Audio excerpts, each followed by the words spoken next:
আমার best friend, দোস্ত তুই না দিলে কে দিবি বল?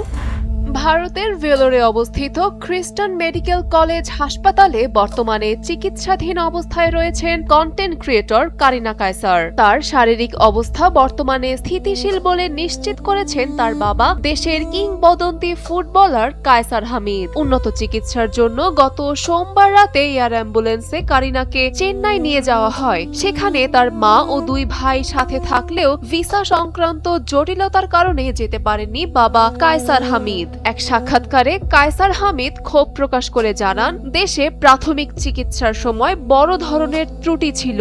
রাজধানীর একটি বেসরকারি হাসপাতালে চিকিৎসাধীন থাকাকালীন কারিনাকে অপ্রয়োজনীয় ঘুমের ওষুধ ও উচ্চমাত্রার অ্যান্টিবায়োটিক প্রদান করা হয়। এর পার্শ্ব প্রতিক্রিয়ায় তার ফুসফুসে সংক্রমণ ছড়িয়ে পড়ে। তিনি আরো জানান, দেশে হেপাটাইটিস এ এবং লিভার প্রতিস্থাপনের জন্য প্রয়োজনীয় আধুনিক যন্ত্রপাতির অভাব রয়েছে।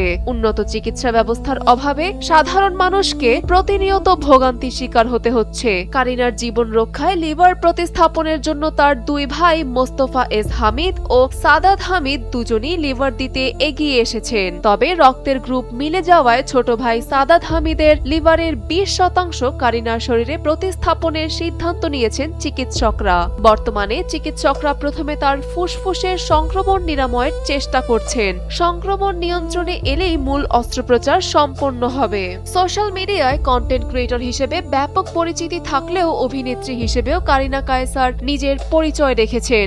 বিশেষ করে ইন্টার্নশিপ এবং 36-24-36 মতো কাজগুলো দর্শক ও সমালোচকদের মহলে বেশ প্রশংসিত হয়েছে।